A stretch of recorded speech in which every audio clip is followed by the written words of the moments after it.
It only took 5 seconds for my quiet Tuesday morning to turn into something I'd never forget. 5 seconds. That's what the rookie cop said, standing over my table with his chest puffed out and his hand hovering too close to his belt. 5 seconds to grab my things and get out, or I'd be leaving in handcuffs. Yeah, that happened. And the craziest part is, I was sitting in my own business when he said it.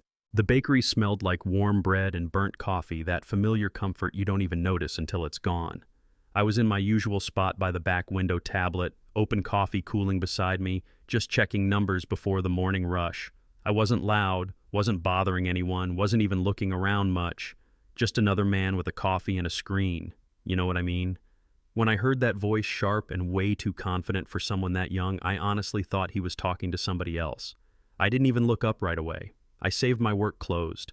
The tablet case took my time. I've learned over the years that rushing only gives people like that what they want. When I looked up, there he was. Early 20s uniform so crisp it looked uncomfortable, eyes locked on me like he'd already decided the ending to this story. He repeated himself louder this time, 5 seconds. Grab your things, walk out, or you're leaving in cuffs. His voice was shaking.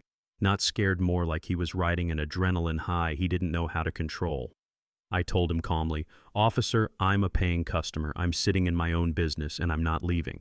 I hadn't raised my voice, hadn't moved my hands, hadn't done a single thing that would justify the tone he was using. That's when his face changed. He snapped back that I was loitering, that the manager wanted tables cleared for paying customers.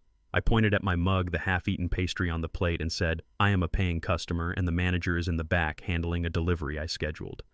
He didn't like that. You could see it.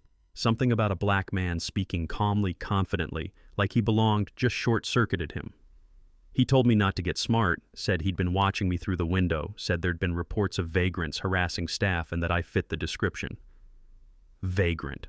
That word hung in the air like smoke. I remember looking down at my shoes, polished leather, then my suit pants, tailored my tie, silk knotted just right that morning. I looked back up at him and told him he was making a serious mistake, that I wanted him to step back and let me show my identification.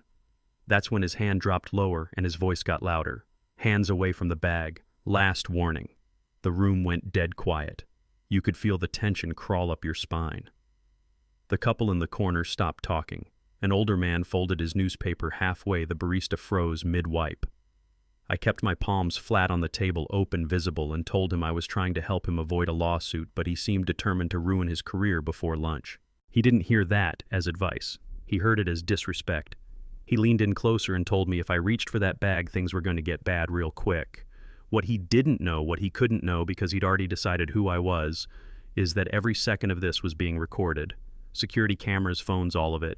And he definitely didn't know that I wasn't just some customer who wandered in off the street. I owned the place. Not just that location, but the entire regional franchise. Multiple stores, multiple states. But to him, that reality didn't exist because it didn't fit the picture he'd already painted in his head. I'm not a man who looks for conflict. I spent decades in engineering, solving problems with numbers, not force. I retired early, came back to my hometown, and bought into the bakery because I wanted to build something real. Jobs, community, a place where people felt welcome. Tuesday mornings were my routine. Same table, same window, same quiet moment before the rush. To him, though, I wasn't a routine. I was a threat. He'd been on the force maybe 6 months, transferred from somewhere small, somewhere where being proactive meant asserting dominance first and asking questions later. He didn't see a business owner reviewing payroll.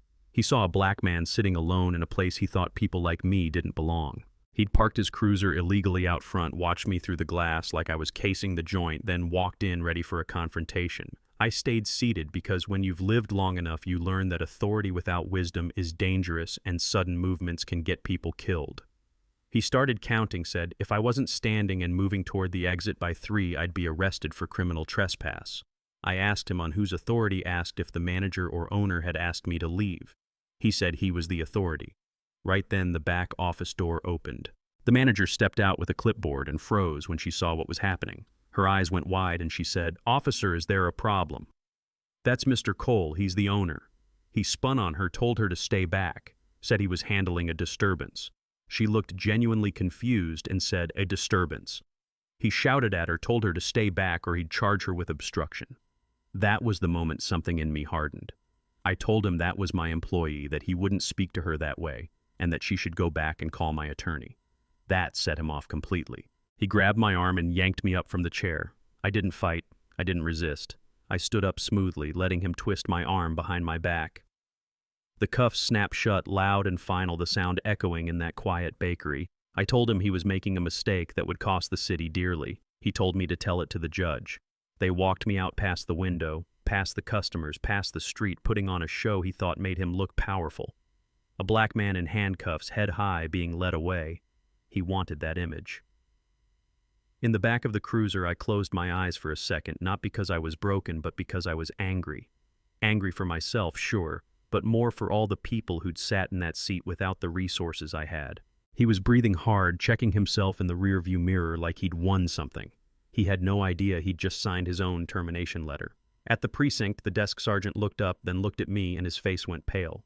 He asked the officer why Mr. Cole was in cuffs. The officer said, "Who?" The sergeant stepped closer and told him exactly who I was, what I did for the community, what I owned.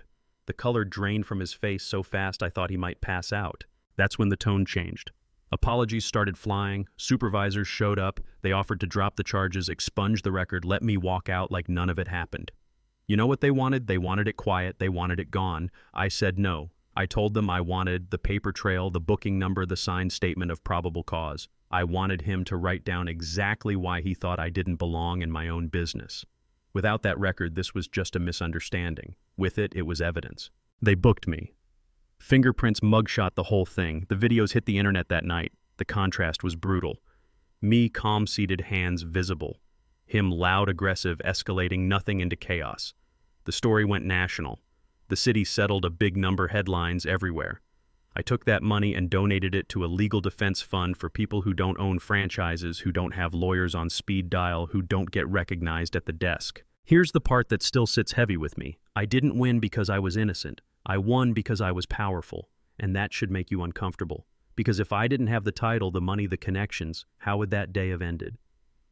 Would I have been another name on a report, another lawful arrest, nobody questioned? That's what I want you to think about. If you were in that seat, in that bakery, without the safety net I had, what would you have done?